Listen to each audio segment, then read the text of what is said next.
Hey friends, welcome to another video. Now let's talk about stamping foam. It's been about 1 year since it's released, and this stuff has been kind of a game changer for the industry and what you could do with all your supplies. But there have been lots of questions about it. So today I'm going to walk you guys through a bunch of different answers to a lot of the questions you've been asking in my comments. For those of you who don't know about stamping foam yet, let's quickly cover what it does. So this is a moldable foam block. It's kind of nice density to it, and it's the perfect size for card making. When you heat this up, you can press it into any texture and create your own stamp out of it, which is really awesome. And there's 4 in a pack for a really great price point as well. You'll see this in use in today's video quite a bit, but I'll leave a link up here where I've got a playlist full of stamping foam videos and techniques. All right, one of the first questions I get asked most often is why am I not getting as crisp of an image as I might get in a video. So let's walk you through a couple of the reasons why. First off, the stamping foam is pretty dense in itself. So when you press it into a texture like this,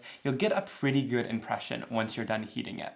But I have found that using acrylic blocks can sometimes help give you a little bit more pressure since it's a nice solid surface and handle. Of course, you could use any acrylic blocks, but the Simon Hurley Create ones have a nice thickness to them to hold on to, but also this one is designed to perfectly fit right on top of the stamping foam. Now to attach it, I found that painter's tape is your best option.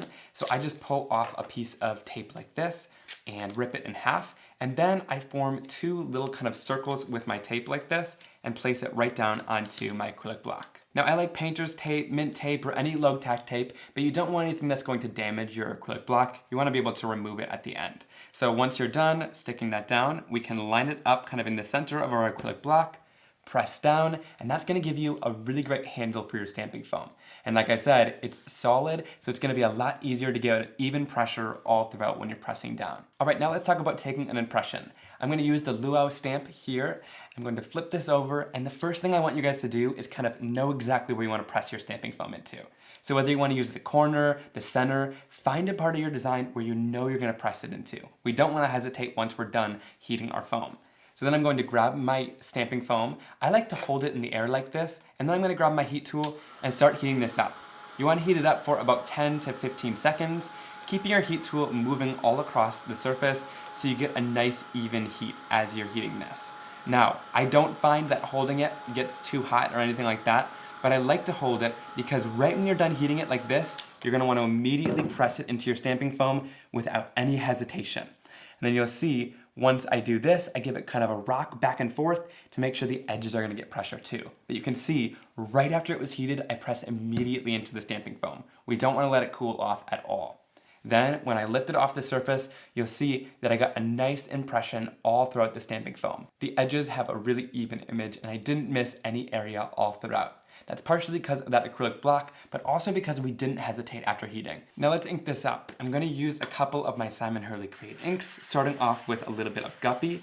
And when I ink up my stamp, I want to do it in kind of a swirling motion like this. So you'll see I'm going to pick up my ink pad. I kind of use the edge of my ink pad, so not using the full thing, and then I swirl it down onto the surface. This is going to give me the most saturated amount of ink, which I really want, and I find that also, if you do the regular stamping motion like this, you're going to get kind of marks, and you're not going to get as great of an inking, of course. So this is why I do that swiping motion to get lots of color onto the surface. All right, now some people wonder how to kind of blend this out, and to this, I just use a little blending brush like this. I prefer the ones from Gina, but any blending brush is gonna work to just kind of soften the edges in between those stripes of color. And if you're moving into a darker color, use that kind of coordinated colored brush there. And that's gonna help blend everything together. I like to spray my stamping foam with water before I stamp it down to help transfer the image. This is also where some people might muddy up their image and not get a super clean impression. Now all I want is a little tiny bit of water. I found that this mister is really great. It's a continuous fine mister, and I'll link it down below. It's helped me a ton.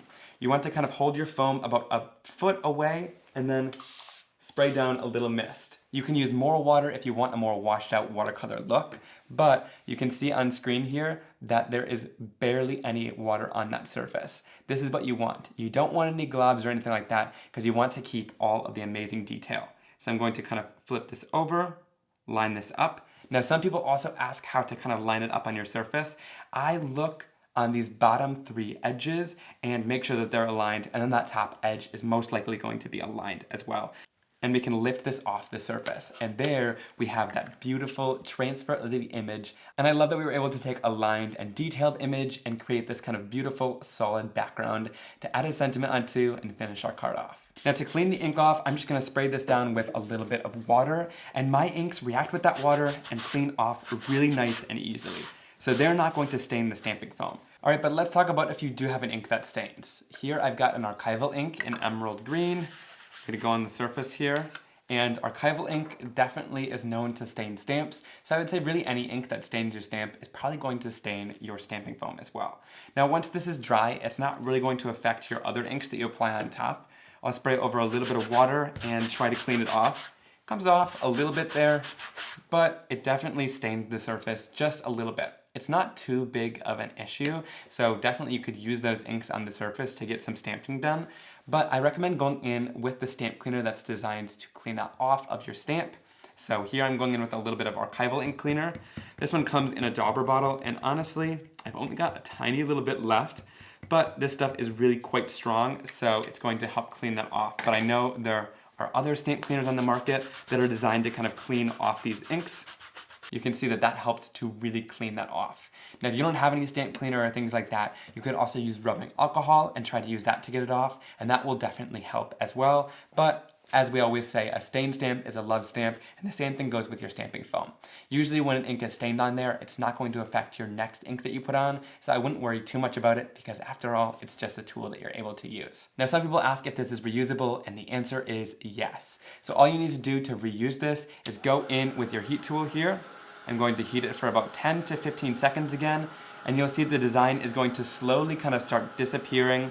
Those details are going to come right back out to the surface, and it's going to become a flat piece of foam again, ready to use with your next design.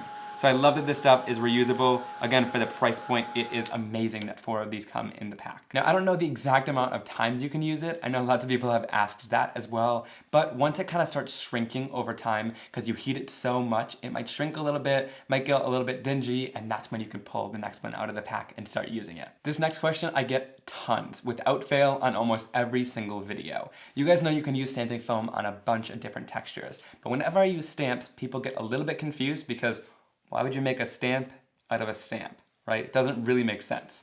So here is one of my background stamps. It is called Festive Florals, and it's this beautiful lined image. This is how the image ends up stamping. So let's take a stamp out of a stamp and use this to create our stamping foam texture. And while we're heating it up, let's cover 2 birds with 1 stone and ask another question. Can you use any kind of heat tool? Some people even ask if you can use a blow dryer. You can't use a blow dryer because it doesn't get hot enough, but you can use either heat tool. If you have an embossing heat tool in your craft room, that's perfect as well. I do prefer the Ranger heated tool. It gets just as hot, but it has a little bit more dispersed of heat, so it's gonna heat the stamping foam more evenly. But if you've just got an embossing heat tool, that's perfect as well. It'll just create a more focused heat, so you wanna keep it moving as you heat up the stamping foam as to not burn it. So I'm going to commit to an area and press it into my stamp. And when we lift it off, you can see the beautiful depth and dimension in that texture that we got there. For this, I'm gonna ink it up with several of the pinks and reds from my Simon Hurley Create line. Again, going in this kind of swirling motion. And also, you could start off with the lighter color and then move on to the darkest color. This will help your ink pads not get too contaminated as well, but they won't have too many problems because you can always wipe off the edge of your ink pad with a dry paper towel if you do get a little bit stained, and it'll go right back to the original color. Last but not least, we'll do the darkest color to get a beautiful ombre of reds. And I'll go in and just simply blend these together a tiny bit between colors. And when we lift it off, here is that beautiful image that you get. I just love how it turns out. So this is why you're going to create a stamp out of a stamp, because here is the original stamped image. Again, it gives that beautiful lined and detailed effect, but when you use it with the stamping foam, it'll give you a complete reverse image. So if you don't love coloring or anything like that, this brings a whole new life to your stamp because you've got that beautiful solid image and it leaves the lines white. So it creates just a beautiful background for you. I also get the question a lot, how long do these images stay in the stamping foam? And truth be told, these images right here have been in my drawer for probably the whole year.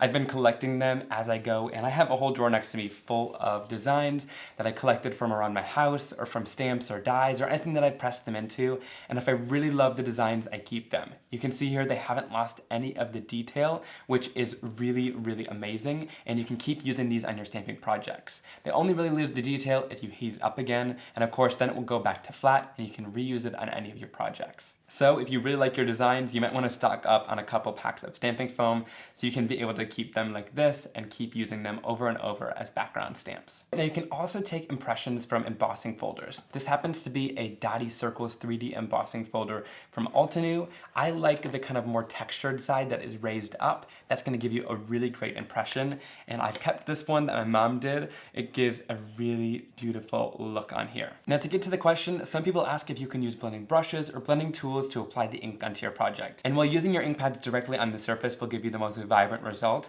you totally can use your blending tools as well to apply color in more detailed areas. So here I'm going to kind of segment off certain areas that I want to use different colors on, and I'm going to use these round blending tools, these mini ink blenders, to go in and apply my color down. I'm starting off here with a little bit of Tropical Tango, and I'm going to choose a few different colors on this to add my ink down to. You can see it gives a really nice result still. It's still pretty vibrant, and it applies my color down really nicely in smaller areas. I love that by adding ink down like this, I'm able to kind of use the edge of these, get into more details, and I'm really able to follow the different patterns of my designs that I've created on here, which is just a ton of fun. All right, here's how this looks. Now, some people ask if you need to add water to it. And truth be told, you don't need to add the water. I just find that it helps transfer the design a little bit better, but you could always give it a good huff of hot air to kind of re-wet the ink just a little bit, make sure that it's going to stamp nicely, and then we'll go right onto our project here and stamp this down onto the surface. Give it some good pressure and kind of leave it there a little bit longer since that water is not there to really help it transfer. And when we lift this off the surface here, you can definitely see that it gives a lot softer of an effect. This is totally a cool design option if this is what you want. It makes it look a little bit more in the background, and it softens out some of those colors. And now there's actually excess ink still on here from that last stamping. So I'm gonna go in and spray it down with a little bit of water this time, and you guys can see that even this excess ink with just a little bit of water on there is going to stamp beautifully. So when we lift that off the surface, there you get that stamp transfer. You can see that that water definitely helps it transfer. And this is the second round of the inking. And it still looks incredibly vibrant, which is beautiful. People have also asked if you can use both sides of the stamping foam. And the answer is yes, but you can actually use all 6 sides of the stamping foam, which means you can use these edges in your designs as well, which is so awesome. I'll link up to a video in the top right here where I just used the edges, but let me quickly show you guys how to do it. Here I'm gonna use the water marble stamp from Simon Hurley Create, and I'm going to heat and press this with the design. You can totally do it on the edge too.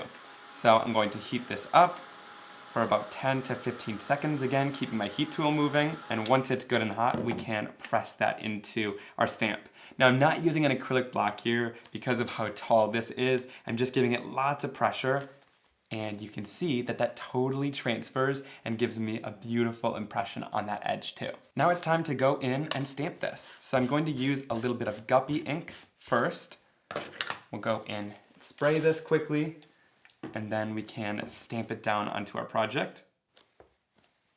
Look at that. And if we want to continue our design, I think it's really fun to create kind of an ombre stripe. I'm going to go in with a little bit of Roar next, stepping up to a darker orange. Again, quickly mist this, and then move up a little bit on our design. I'm actually going to overlap it just a slight little bit there. Wiggle that down. You can see that stamping. So here you guys can see that fun little stripe down the card. I love how that looks. You can almost use it as a little belly band across the center and keep that with just a little sentiment to keep it nice and simple. But I love that you can use these edges in the geometric designs. Some people wonder how deep the design really needs to be in your stamping foam to get a great impression. And I've always talked about how you can use household items. Got a couple of videos on that too, which I'll link up there. But let me show you guys, even with just a paper towel and the design on this. So let's place it down onto a hard surface like our desk here, and you guys can see this design is really thin on there, but we're going to heat up our stamping foam and test it out. So heat this for 10 to 15 seconds, and then we can press it right into the design on the paper towel. Give it good pressure and a little wiggle there. And when we lift it off, you guys can see there is a ton of texture on there, which is so awesome. You got those little dots and also that little paper towel grain texture. And look, it's not even really raised off the surface. But I'm gonna show you guys, even this stamps beautifully. All right, so let's ink it up with some greens and blues from my line. Again, using that little swiping motion. And this is where you're gonna really see that design come to life. So I'm gonna use a couple different colors. I'm really lightly swiping my ink onto the surface to just hit those high points there. And I just love this color combination together. And then once I'm done applying that down, you can again go back in and just really kind of lightly between colors, make sure that they're nice and blended together.